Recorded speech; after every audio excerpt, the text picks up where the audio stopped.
All right, Ronnie. So the first question we have for you is, how did you encounter Christ? How did I encounter Christ? I encountered Christ at an early age in life, and the way I see it is that it was by being baptized. That was my first encounter with Christ, and of course, at 8 years old, 7 years old, whatever it was, really didn't understand what was going on, but I just knew that I had to get baptized. So that's basically when I had my first encounter with Christ. Okay, now from that encounter, I know a lot of people, they have the baptismal, and then there's some years in between that may or may not have been as holy. Okay. Would you say you had that experience? My God, yes. Yeah, I did. And actually, like I say, I began going to church at about 7, 8 years old, whatever. And it wasn't necessarily with my mother. My mother wasn't really into the church thing. She was probably raised in the church, but after she got to California, she was footloose and fancy free, what have you. So I didn't really go to church with her and stuff, but I did have someone that took me to church. At the age of 12, I saw something. I saw something at the church, and it totally discouraged me. And as I walked up to the building, I can see down to the basement door there, outside door there, I saw the pastor coming out to go upstairs to the pulpit.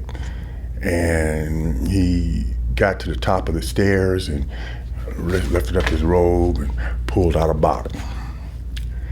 And when he took him a swig, stuffed it back in there and went on to the pulpit.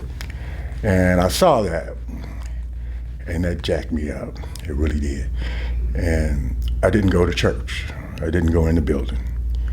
And from that day, at the age of 12 years old, I wouldn't go back to church. I told my mother I wasn't going back. And I never really told her why. I never told her that story, but that was the reason. So I didn't go. I didn't go back. But then around the age of, I would say 20, 21 or whatever, I started not really going, but I went a few times. And that was with my wife. She was a church girl. She was raised in the church right here in Sapulpa, Oklahoma. And I started going there, and it was because we were, she was a singer. She was a singer. And so I went to church with her a few times, her father especially. I actually knew her father years before I knew her. I began what I thought was a career in music, R&B music, so we did. Everybody wanted to be the Temptations, so that's what we did, for a lot of years. That's what I did with my wife. And to further my experiences in church, like I said, I never really got back in, but for those years that we were doing our thing with the music, we traveled all the time, rehearsals all the time, what have you. In 81, I decided to make a move. I decided to move to Oklahoma, and that was due to a business opportunity. Okay. I decided to move to Oklahoma, got the business going, what have you, and well, I didn't. My brother-in-law started the business. He had been trying to get me to move down here for about a year before, and I finally did. Well, during that time, it's not really a good thing to go into business with your brother-in-law. It didn't work. The business fell apart, and for me, it was because it was some illegal stuff going on, and I went and got me a job. I got me a regular job, and got introduced to a church by my wife. Her cousin was a member of a church, small church here in town, and I started going. And after about a year of going, the pastor of the church came to me and asked me to be a deacon in his church, and of course I accepted. And from there, I've been rolling ever since, except for a break again. Right. Now, so during this deacon period, were you still carrying kind of the weight of what you saw in the church the years prior with the pastor and the drinking and all that? I never forgot it, but I didn't carry the weight of it per se. It didn't. I guess I had done my forgiveness or whatever happened, but it didn't. It wasn't an issue for me. When I got to this church, it's a small church, and I just started enjoying what I was doing. Again, got into the choir. They wanted to start a group, a gospel group, and we did that. And of course, I was with them, and so we stayed together for about 10 years, 10 or 11 years, whatever, until she decided to do something else. So that was my stint here in my first stint here in Oklahoma. And moving on from there, of course, we began to get more knowledge about God. And we began through Kenneth Hagin Ministries, actually. That was when I really began to get some knowledge of how to walk in Christ. And because of that, I had to leave the old Baptist church because they didn't like it. They didn't understand. So we did. We left and we began to go to one of Kenneth Hagin's churches, Faith Christian Fellowship, as a matter of fact. And hung in there for about the first year. After about that first year, that pastor asked me to be a deacon. And how old are you when they're asking you to be a deacon? Man, the first time I must have been 28, 29, okay. 30, whatever it was. I can't do the math right now. But anyway, I stayed at that first church for about 7, 8 years. We were beginning to travel around the country, and we actually made a couple of trips to Jamaica. Kenneth Hagin Ministries had missionaries there, and we got invited there several times, a couple of times at least. And so that's what I was doing, and all the time, all this time, I've known Christ more about Christ then than ever before in my life, and I was walking the walk. I was trying to walk the walk. Of course, I was kind of a bit of a knucklehead during this walk, and I was one of those kind of people that on the major holidays, I could take me a drink of cognac, even though I was a deacon, but I didn't mind taking a sip or two, whatever. And a lot of that actually was a part of my upbringing. My mother, I never realized it, but she was actually an alcoholic. She was an alcoholic in all those years. But and then people around her, of course, they were always there partying and what have you. So I came up in that atmosphere. So, around the age of 12, 13, it was not foreign to me. And I was drinking then, 12, 13 years old, with my boys and what have you. You talking about a sip, or y'all getting drunk? Getting drunk. Okay. We were getting drunk. We were getting high. This was back in the 60s. It's 11 in my family. I had 10 other siblings, and out of the 11 of us, only 2 of us did not fall into an addiction. Oh wow! Was it alcohol, or was it just any type? Alcohol and drugs. Okay. Alcohol and drugs. Wherever the going drugs were. Here, just in the last 7 years, I think it is now, I've lost 2 sisters to drugs, and they were 50 years old and under, something like that, whatever. So I lost 2 sisters to it. And my youngest brother, he still, well, put it this way, he came so close to death this time until he can't do any drinking or drugs anymore. He spent his entire life on drugs, and right now he is 62. 62 years old. He's 62 years old, and he's only been clean a year from the heavy drugs. Right. He spent most of his life in prison and in jail because of it. He should have been dead 3 times over. I'm talking serious dead. He should have been. We've always said that he had 9 lives. And so, but now, and I've talked to him just recently in the last year. Hadn't talked to him in years. And I was just so thrilled that he's alive. Until I moved to Oklahoma, I was thinking, I haven't lived. I never did get to hang out at the age of 16. I mean, what do you know at 16? You're just beginning, And I'd have been thinking about this all those years. And lo and behold, around my 30th anniversary with my wife, I decided I wanted to leave home. And she said, okay, if you think that's what you want to do, you go ahead. But this, and this, and I left, After I left home,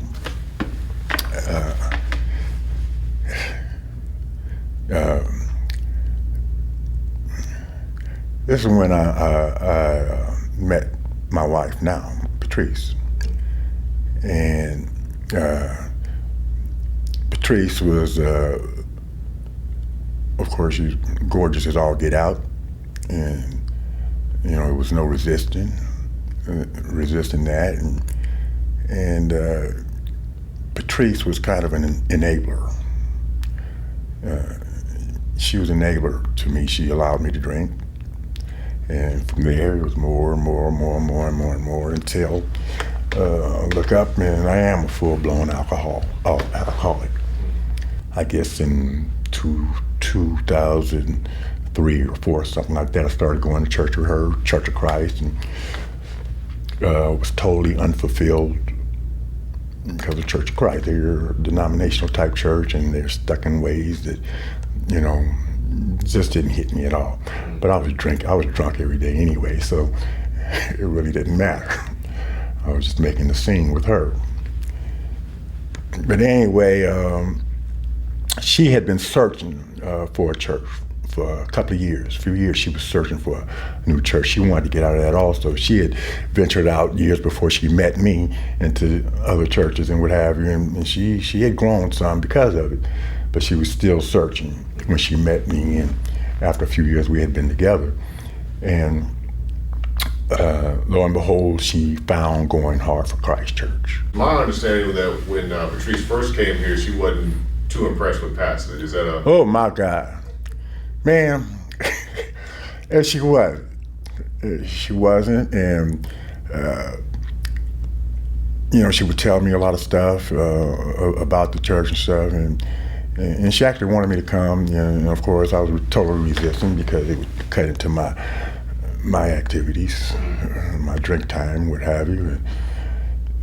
But I would talk to her about it, and believe it or not, I though I was in the condition that I was in, I still knew God. So I would just try to tell her some things that, you can't judge a preacher, especially. Don't do that. You just don't do that, because that's God's business. If he's preaching the word, first of all, and he ain't got no junk going on in his life that you know of, well, you just listen, and you get what you can from his message. And the thing was, I said, because you're still going.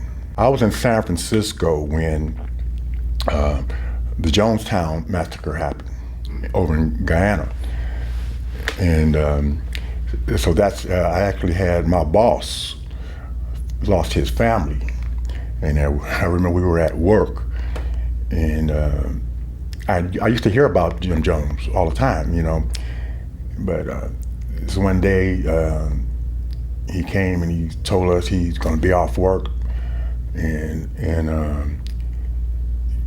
told us a little bit about what happened. Later we found out totally Well, that situation, we were talking. Me and Patrice would talk about that here when she first started going Heart for Christ. We would talk about that kind of stuff. But she actually said this to Pastor. She got a chance to talk to him one time, and she said, well, yeah, I'm liking this church and da da da da da, but I want to make sure you ain't like no Jim Jones. Okay. And I said, Patrice, did you say that? She said, yeah, I told her that. Do you know how he responded to that? Yeah. I can see him. I didn't hear it, but I can see his reaction. I can see the smile on his face, and he said, "Patrice, why would you say something like that?" Or she was just going on and on. But I could sense, I could feel how he looked. I could see how he looked, and I wasn't even there. But he took it in stride, though. Yeah. He took it. I never told her this. She was going, trying to get me to come and all this stuff. And she would come home and she would tell me something about one of the members of the church was trying to get at her. And I was in my drunken state, and of course, during that time, I didn't care about a whole lot, except that as long as I got my stuff, I'm good. And of course, so weeks went by, it weighed on me. I finally said, let me get up and go and see. So I got up and went to church with her.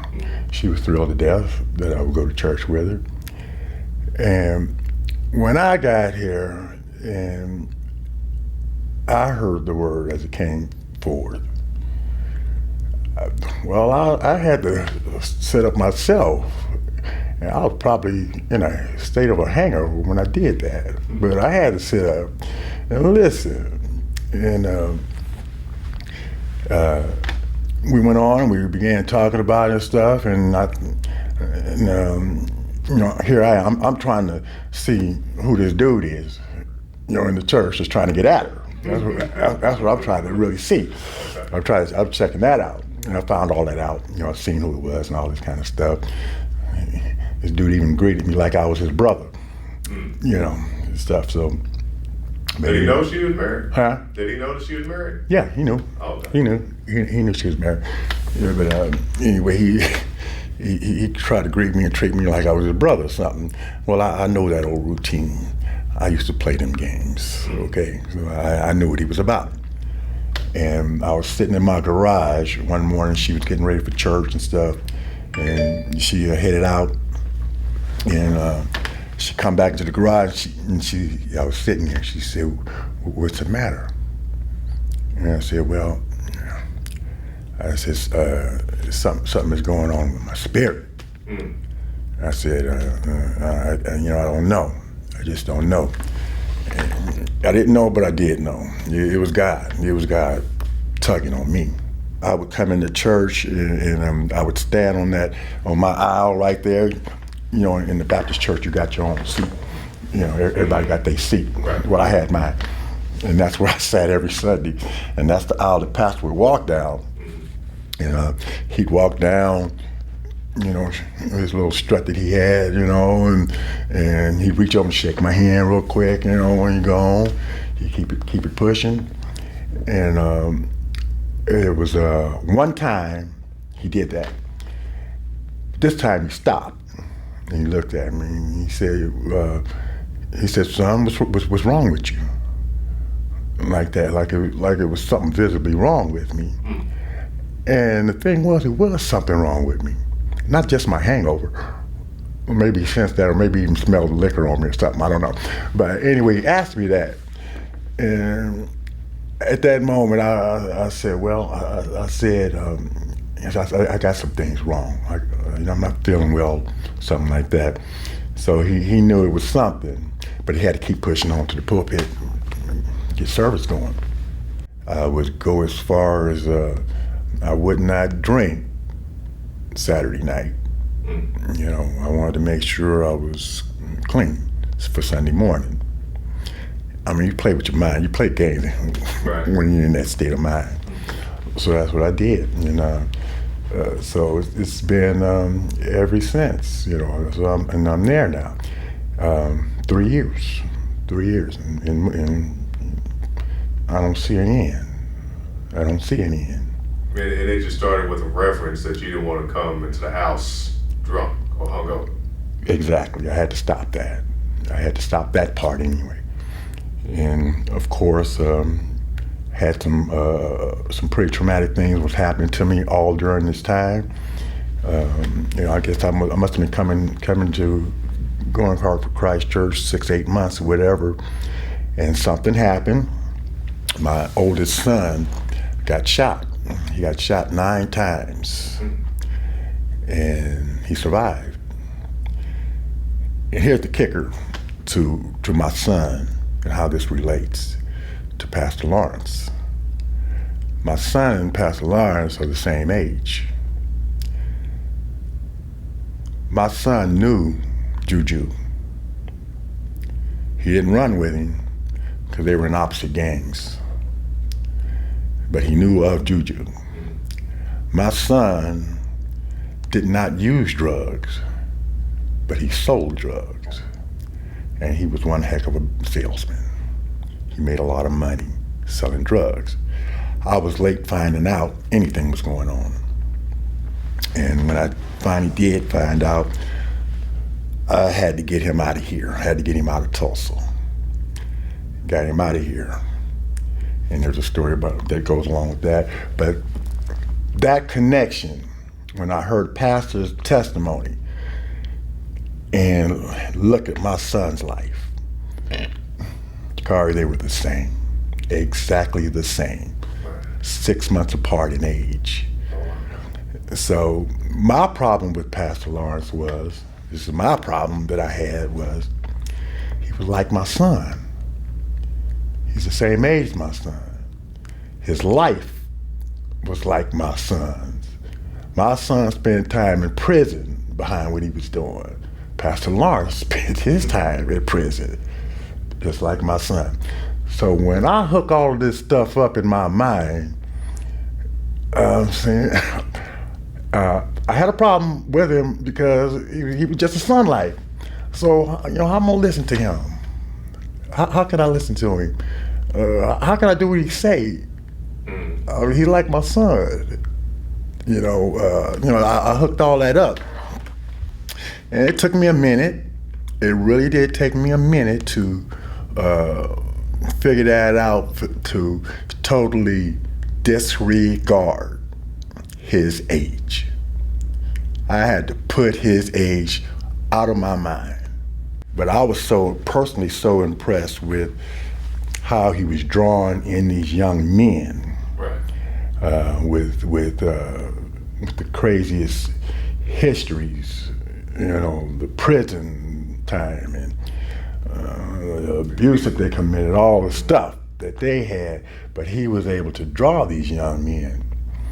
And I later learned through his testimony why that is, because of where he came from. It was because of that.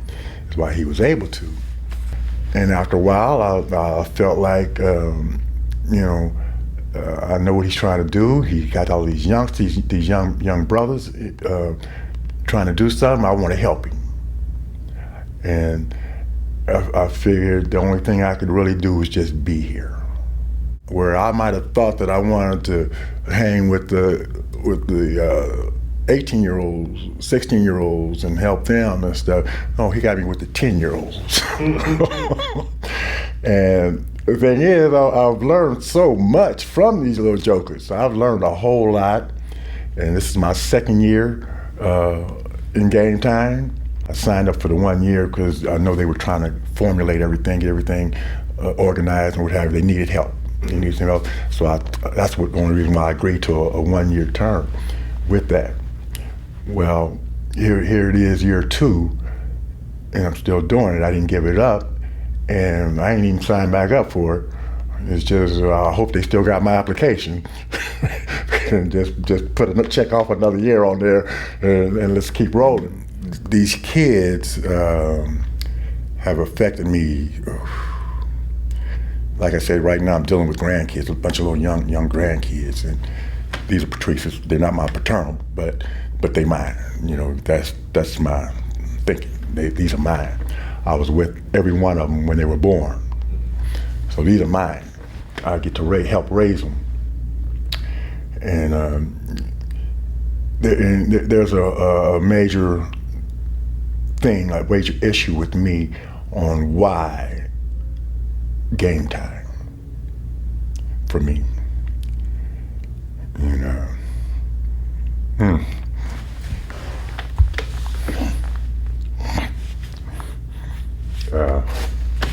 I need to get this out because this, you know, I grew up without a father. You know, he wasn't there. Last time I remember, I saw him walking out the door. He had his hat on his head and a suitcase. How old were you? I must have been 4 or 5 years old, something like that. And for a lot of years, you know, no big deal. I never thought about it. 5 to about 8 or 10, really didn't think about it. Around 10, I did think about it. And around 10 is when I was angry about that. And my personality, I'd never had a really angry personality per se, but I felt that at the age of 10 that he wasn't there because of Mr. Patrick, who was the one that brought me to church in the first place. He's the one that got me going to church because I would see my best friend's father taking him to church and spending a little time with him and all this kind of stuff. Well, I never grew up with that. So it got me. So, like I told you a minute ago, I got married at 16. 17 I got married, but we had the first kid at age 16. And this stuff here, Jakari, a lot of people don't know. Patrice knows some of it. But a lot of people don't know this, and I'm getting some consequences from this right now, today.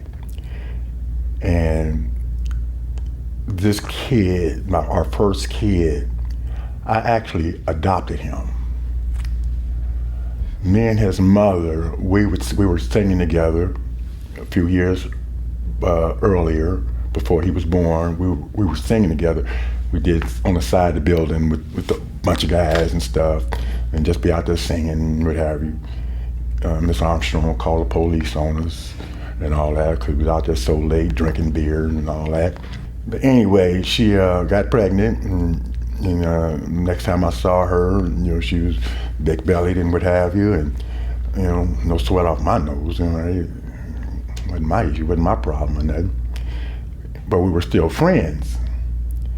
Well, she had the baby, and me and my best buddy, he and I sung together for years. He and I said, man, let's go out here and see Vanessa. Let's go to the hospital and see her. So we go out there and see Vanessa. And on the way in, I yanked some flowers off the bush. And we took them on up in there, bust off in the room and stuff, and saw her, and they brought the baby in so we could see the baby and what have you. And I saw that kid, I was done. I saw that kid, and I didn't know nothing about this dude that she had been with, didn't know him at all, didn't know his name, still don't know his name. To this day, I still don't know this guy's name. And long story short, after a while, she got pregnant again. She got pregnant with my kid, with my child, Andrea, my daughter. And she wanted to get married, and I was 16, 17, 16, getting ready to be 17. Him hard, and my mama didn't want me to. You know, she didn't want to lose her favorite son, and plus Vanessa had a baby already by somebody else. So my mama's thinking all this stuff, so she didn't want me to marry and whatever.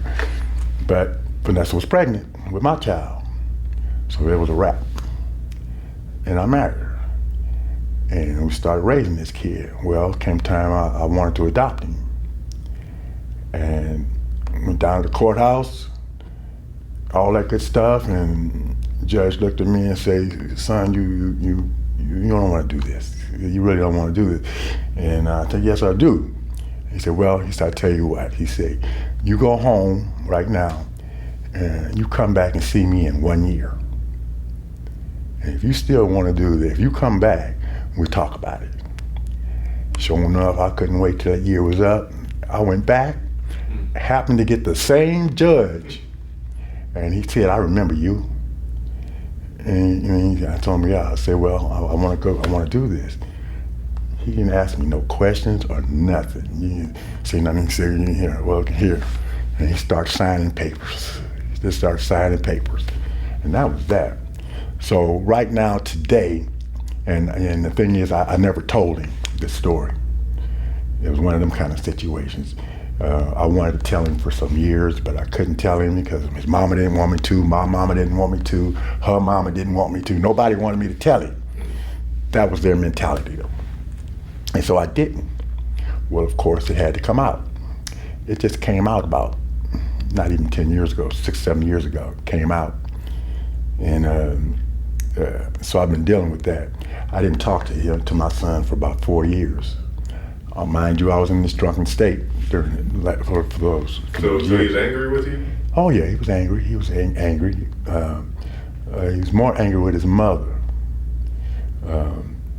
Now she died here. She just passed. She passed back in '09, breast cancer. But he's been carrying this since he found out. Well, I've been with him. I've talked to him. We after I got sober and stuff, I started reaching out until I got him, and we started talking, what have you. And but now he's still got some problems with it. And even right now, today, I'm still trying to get him to open up a little bit more. I just saw him last year, and spent time together and all that good stuff, but he still got some problems, and I understand it. But we got to work it out. We're going to work it out. So that's the story behind that kid. There's one more biggie that I want to get out for a reason, and it's something that we've got an encounter coming up Saturday, and I want to nail it to the cross Saturday. It's this one situation, and it's something that I just want it out. I want it out. I want it out of my system. So I want to nail this to the cross. Not with him, because this is gonna work. It's something else. Yeah. I got to nail to the cross. And I want it. I want to do. Remember, I told you I'm gonna write me a book. Mm-hmm. I am. I'm gonna write me a book one day about my life. Right. Because I ain't told you nothing. You ain't heard nothing. That ain't nothing? No, you ain't heard nothing. You ain't heard nothing. You ain't heard nothing.